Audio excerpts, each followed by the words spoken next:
अखंड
जय निताई, जय गौर, जय राधे श्याम,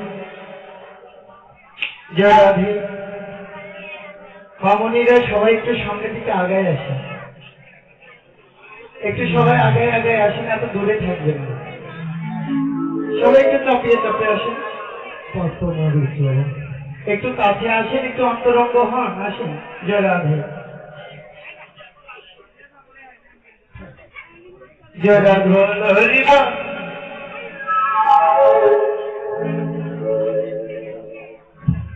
उपस्थित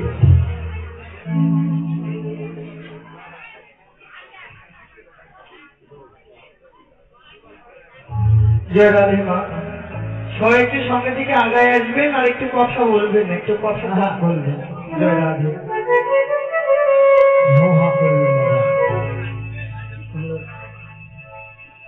जय राधे।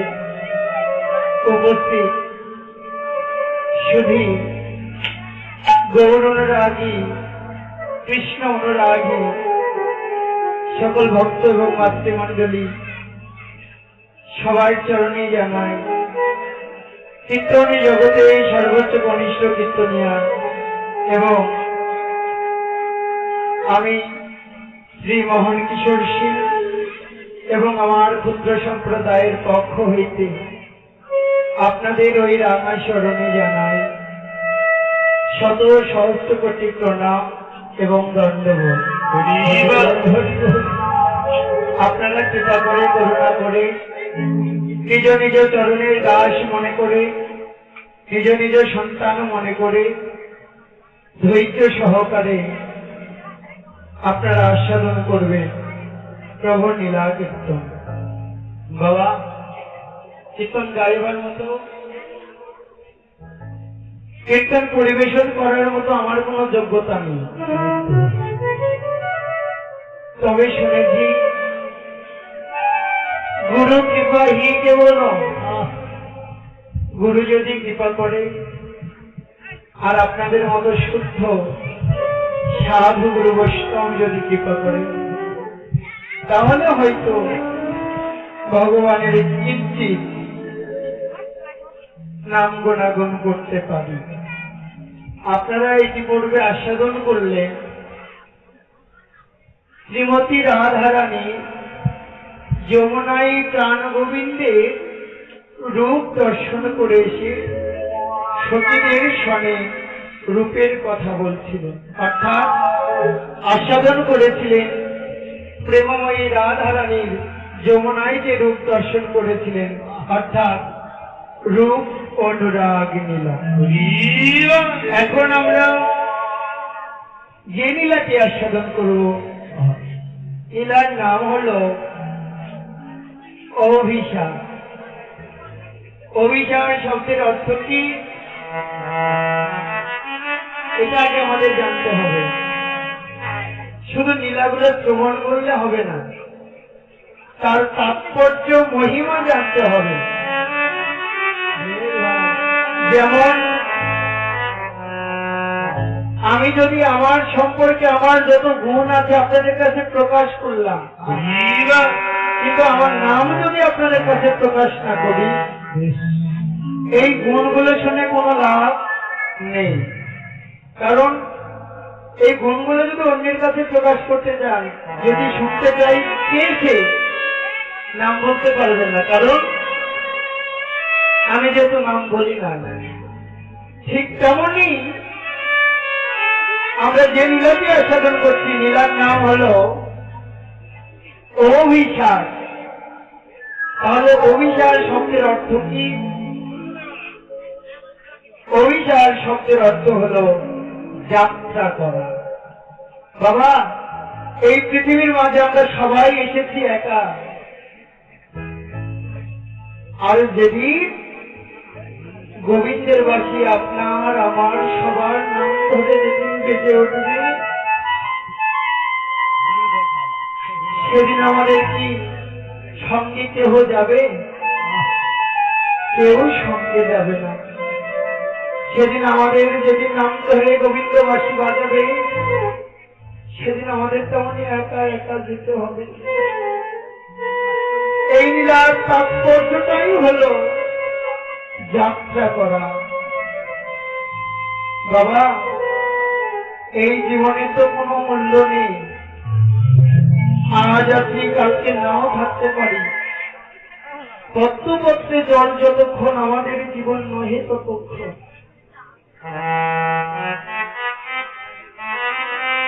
বাবা, পরীক্ষিত যেদিন জানতে পারলো যে এই 7 দিনের মধ্যে তাকে সর্পদর্শন দংশনে তার মৃত্যু হবে, সেদিন পরীক্ষিত মনে মনে ভাবনা করেছিল এই পৃথিবীতে তো আর মাত্র আমি 7 দিনই বেঁচে রইব। ও মাসিমণি, একটু কথা বলবেন না দয়া করে? যেটুকু সময় বসে আছে একটু মন দিয়ে শুনবেন। পরীক্ষিত জানতে পেরেছিল যে তার 7 দিনের মধ্যে তার মরণ অনিবার্য। পরীক্ষিত মনে মনে ভাবনা করেছিল যে মৃত্যুর সময়ে যে ভাবনা করে মৃত্যু হয়, যে পৃথিবীর মায়া ছেড়ে যায়, ভগবান তাকে পুনরায় তেমন ভাবে আবার জন্ম দেন। তাই তিনি ভাবনা করেছিলেন আমার যেহেতু আর 7 দিন আছে, এই 7 দিন আমি এমন কিছু করব যাতে আমি একটু ভগবানের সঙ্গ পাই। বাবা, শুধু কি পরীক্ষিতের 7 দিনের মধ্যে মৃত্যু হবে না, প্রত্যেকটা জীবেরই এই 7 দিনের মধ্যেই মৃত্যু। বলবেন কি করে? আমাদের 12 কয়টা বাবা? 12 হলো 7 দিন, শনি রবি সোম মঙ্গল বুধ বৃহস্পতি শুক্র। এই 7 দিনের মধ্যে কোনো না কোনো দিন তো আমাদের পৃথিবী ছেড়ে যেতে হবে, তাই না? তাহলে আমাদের সময় হলো 7 দিন। তো সময়কে অবহেলা না করে তো যেটুকু সময় পাই না কেন আমরা একটু ভাগবত সঙ্গ করি, ভগবানের নাম গুণাগুণ শ্রবণ করি। বাবা, এই জগতে যেটাই করেন না কেন, কেউ যদি ভক্ত সঙ্গ করে, ভাগবত সঙ্গ করেন, যদি প্রভু লীলার গুণগান শ্রবণ করেন, অন্তরে কৃষ্ণ ভক্তি জন্মাবে।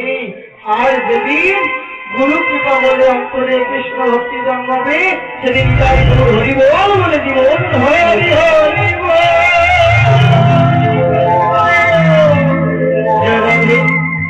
তো চলুন সর্বপ্রথমে আস্বাদন করবো গৌরচন্দ্রিকা, এরপরে আমরা আস্বাদন করবো বৃন্দাবন লীলা। তার আগে মায়েদের চরণে আমি হাত দিয়ে বলতে চাই, মায়েরা আপনারা কৃপা করে করুণা করে অন্য কথা বলবেন না, যে যেটুকু সময় বসে থাকবেন একটু প্রভু লীলা কীর্তন গ্রহণ করবেন। এতে বাবা আমার কোনো লাভ নেই, কারণ আমাকে দাদারা বায়না করে নিয়ে এসেছে, আমি কীর্তন গাইব, টাকা নিব, চলে যাব। কিন্তু আপনাদের কে কেবলমাত্র কৃষ্ণ নাম শোনানোর জন্য, একটু ভক্ত হওয়ার জন্য আমাদেরকে নিয়ে আসা হয়েছে, আমাদের থেকে একটু কীর্তন শোনার জন্য আপনাদেরকে নিয়ে আসা হয়েছে। যদি আপনারা না শোনেন, এই মহাযজ্ঞ অনুষ্ঠান যে পূর্ণ করার জন্য করা হয়েছে, আপনারা যদি না সেটা শোনেন, না করেন, তাহলে এই হরিবাসের কোনো পূর্ণতাই নেই। কারণ আপনারা বড় সাধ করে কত দ্বীপের দ্বারে দ্বারে গিয়ে ভিক্ষা করে এত সুন্দর চাঁদের বাজার লাগিয়েছেন, এই বাজারে যদি এসে একটু দুটো কৃষ্ণ কথা নাই শুনতে পারলাম, তাহলে কি হলো? তো চলুন, যদি লীলার মাধ্যমে পরের রাখায় স্টেশনে যদি কোনো হুলুটি হয়, নিজ নিজ চরণে চাষ মনে করে সকল অপরাধ ক্ষমা সুন্দর দৃষ্টিতে দেখেন, তৎসঙ্গে আশীর্বাদ করবেন, প্রভু লীলার চিত্র যেন বদন ভরে গাইতে পারে। হরি হরি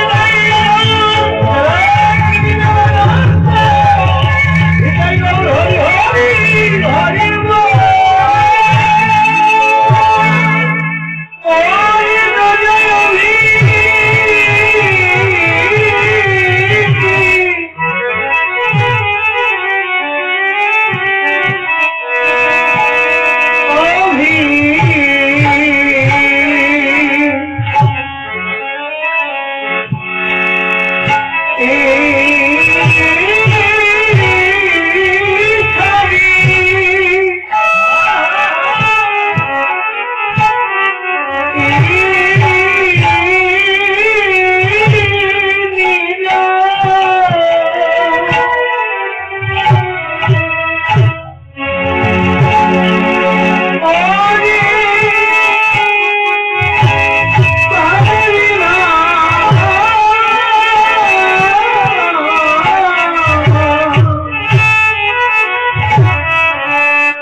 ভাবে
শ্রীরামনগর দিকে ভাবময় প্রেমময় শ্রীমান গৌর সুন্দর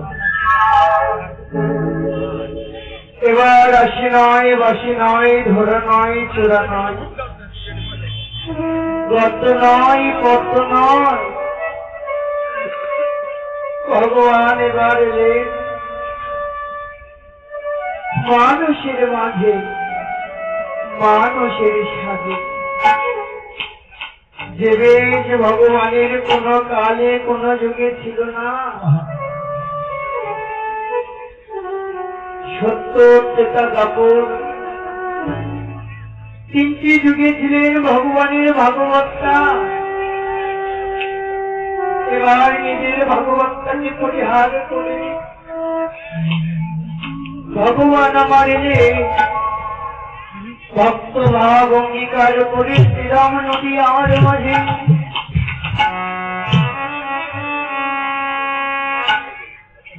ভগবানের ছিল তিনটি অপূর্ণ বাঞ্ছা ভগবানের মনোবাঞ্ছা পূর্ণ করার জন্য ভগবানের শ্রীরাম নদী আর মাঝ হইল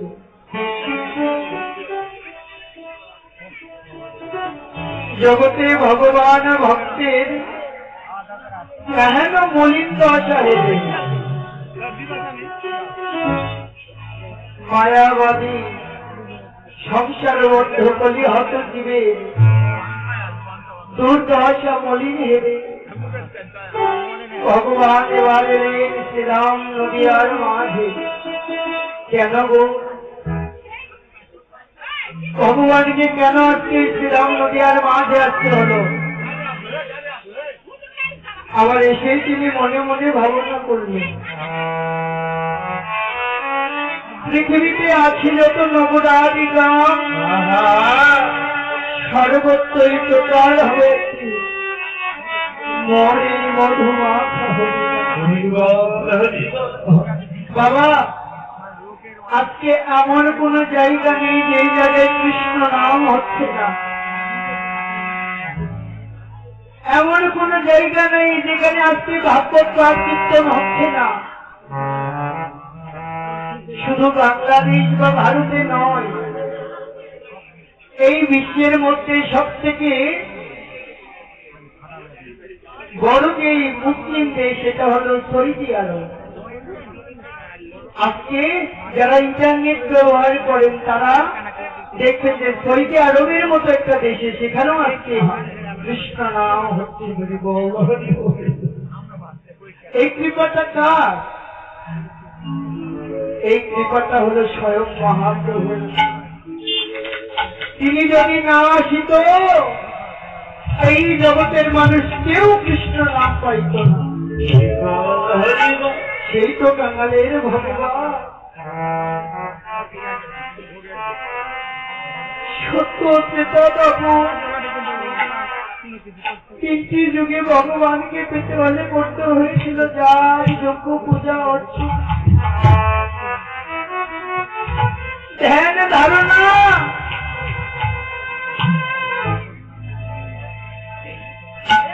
কিন্তু কলিযুগের একে তোই অল্প আয়ু এই অল্প আয়ু নিয়ে ধ্যান ধারণা যোগ্য অনুষ্ঠান কিছুই করা সম্ভব নয়। বাবা, এই কলিযুগের অল্প আয়ু, গড় আয়ু ধরা হয়েছে 120 বছর, কিন্তু ভেবে দেখেছ এই জগতের কোন মানুষ আমরা 120 বছর বাঁচব? 50, 60, 70 এর মধ্যেই আমাদের মরণ অনিবার্য। তাহলে বলতে পারেন মানুষ তাহলে কি 120 বছর বাঁচে না? না, বাঁচে। কারণ তারা বাঁচে এই জগতে যারা বাঁচা মরার মন্ত্র শিখে এসেছে, জগতের কেবলমাত্র তারাই বাঁচতে পারে। বাবা, ভজন সাধন হলো উত্তমগামী, কিন্তু এই কামের ফাঁদে পা দিয়ে সবাই সর্বদাই শুধু নিম্নগামী হয়ে যাচ্ছে। আর যদি নিম্নগামী হয়ে গেল তো ভজন সাধন সেখানেই নষ্ট হয়ে গেছে। এই জগতে যারা ভজনে রাজ্যে গিয়েছেন তারা কখনো নিম্নগামী করতে পারে না।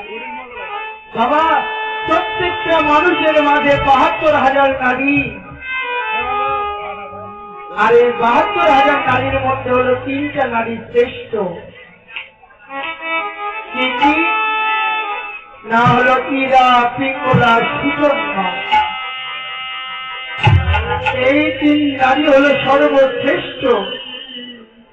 আর এই নারীর মাধ্যমে সুষমার পথে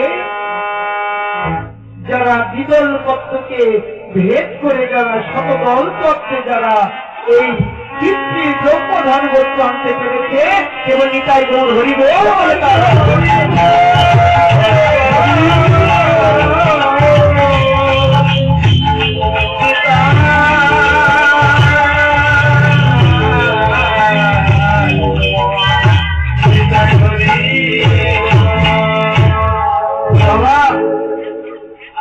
লক্ষ লক্ষ হাজার হাজার জনতা থাকার থেকে যদি একজন বোঝার মতো ভক্ত থাকে, ওই ভক্তই শ্রেষ্ঠ। আসলে শত শত লোক কি করব, কিন্তু বোঝার মতো যদি একজন থাকে তাকে দিয়েই আমার জীবনের শ্রেষ্ঠতা। কারণ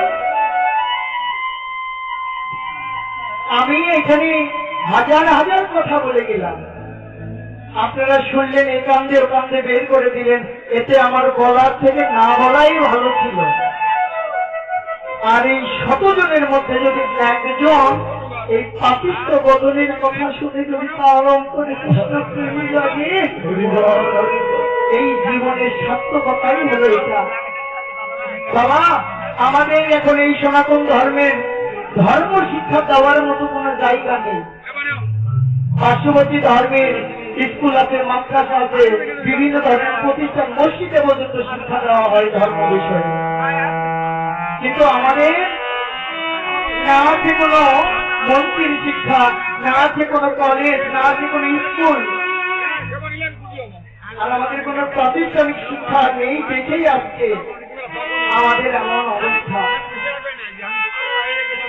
তো আমার জীবনের সার্থকতা হলো আমার কথা শুনে যদি কেউ কৃষ্ণ ভক্ত হতে পারে, হয়তো এমনও হতে পারে আমি লক্ষ অপরাধ করলেও একজন আমার কথা শুনে ভক্ত হয়েছে, আর ওই ভক্তের দ্বারাই আমি হয়তো ওই ভব নদীটা পার হতে পারি।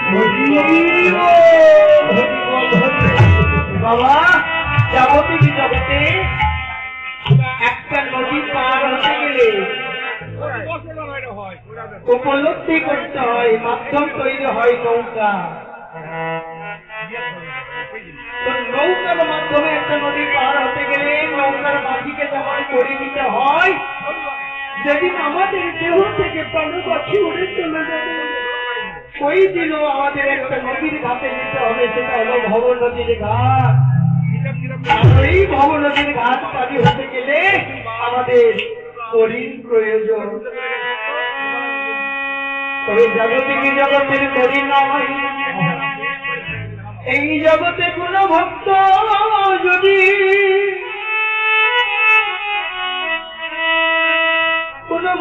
যদি মান অভিমান সবকিছু তুচ্ছ করে আমার বলিতে সবকিছু তুচ্ছ করে দিয়ে কেউ যদি মান অভিমান পরিত্যাগ করে ভক্তের তরফ তুলাই গড়াগড়ি দিয়ে কেউ যদি কৃষ্ণ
কৃষ্ণ বলে নয়নে জলে কাঁদো তোমরা কৃষ্ণ বলে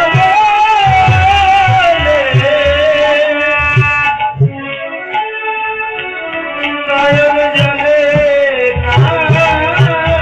কাঁদো সদা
যারা ভক্ত তারা ভগবানের কাছে বলে দাঁড়াবো, তুমি আমায় সুখে দেখো, দুঃখে দেখো,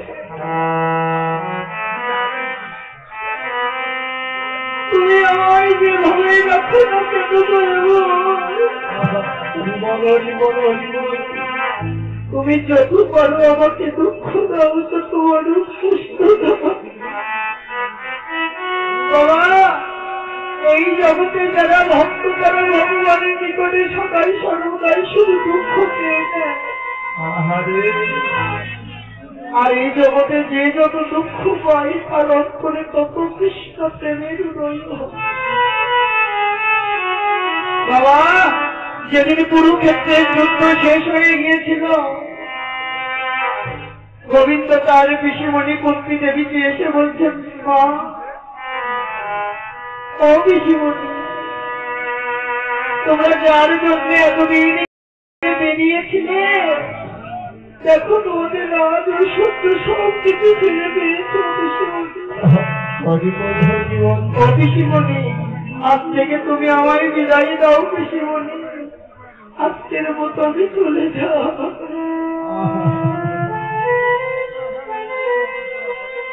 কুন্তি দেবী কেঁদে কেঁদে বলেছিল, কৃষ্ণ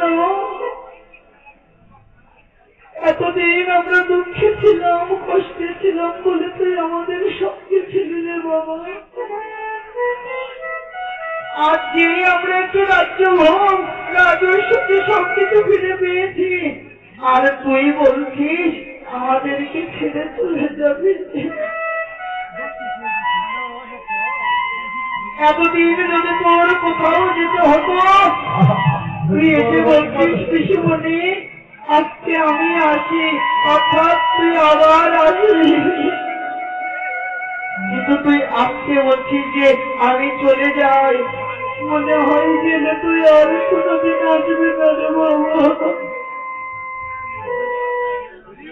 যে তোকে পেলে সবকিছু হারাতে হয়, তোকে পেলে যত কষ্ট দুঃখই পাই না, এই দুঃখকে আমাদের কখনো দুঃখ মনে হয় না। আর যে রাজৈশ্বর্য পেলে তোকে ভুলে যেতে হয়, কৃষ্ণ আমি ওই রাজ্য ভোগ করতে চাই না। কুন্তি দেবী নয়ন জলে কাঁদছে আর বলছে, বাবা তোকে পেতে হলে যে সবকিছু হারানো হয় সবকিছু হারা, আর তোকে যদি হারানোই তাহলে কেন আমাদের রাজ ঐশ্বর্য কেন দিলি? এবার কৃষ্ণ বলছে, আমি তো চলেই যাব, তোমার যদি একান্তই কোনো কিছু চাওয়ার থাকে তুমি আমার কাছে চেয়ে নাও পিসিমণি। এবার কুন্তি দেবী নয়ন জলে কাঁদছে আর কৃষ্ণকে ডেকে ডেকে বলছেন, কৃষ্ণ রে তোর কাছে আর কি চাই বাবা? যদি তোর এই পিসিমণিকে কিছু দিতেই হয়